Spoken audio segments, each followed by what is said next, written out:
I'm Shane Goodall, and February 29th of 2024, I suffered a stroke.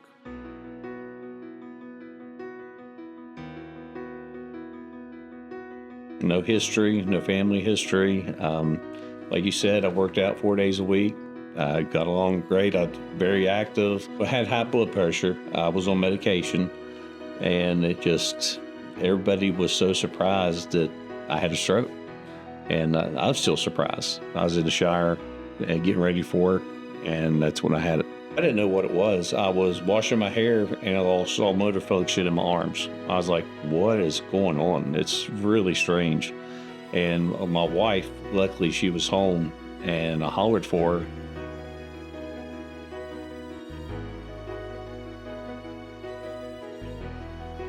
And I thought I was talking normal. But she opened the shower curtains really quick. She's like, you're having a stroke. I was like, no. So I sat down, I got out, and I got my bearings, and she went to hand me a glass of water. I couldn't grab it. And she's like, I'm calling the hospital.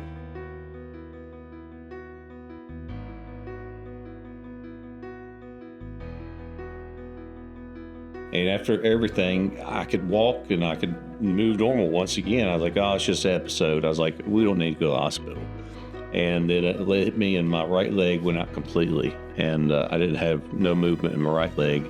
And then it affected my arm too later on. If not for her, she was going to go to work, and I would have probably never called an ambulance. If it wasn't for her, I'd probably be dead. The faster you can identify that they're coming in with a stroke, the faster you can get them treated. And time is brain, and so that early recognition, it becomes very important. Just remember, be fast. So B is balance, E is for your eyes. So if you have an abrupt onset of loss of vision, double vision, blurry, F for face. So if you notice one side of your face is droopy or numb on one side, A is for your arms. Anytime you get weakness on one side or the other. Speech, if your speech gets slurred, if you have problems getting your words out. And then finally, T is for time. So if any of those symptoms I just mentioned happen, getting to the hospital as fast as possible. We got to the emergency room. I remember that.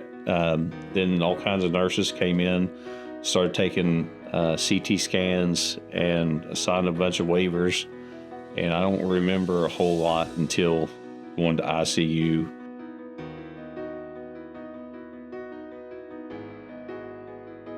I have a huge time gap. I didn't realize I was in the hospital for that long.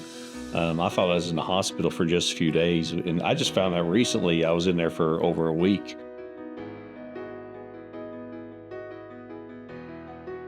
When I left here, my whole right side was paralyzed. I couldn't move it at all. I tried to, and they got me to the physical therapist, worked with me some, and I couldn't do anything.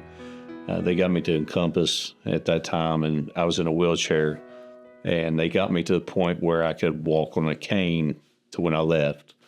And today I'm walking, and it's getting better.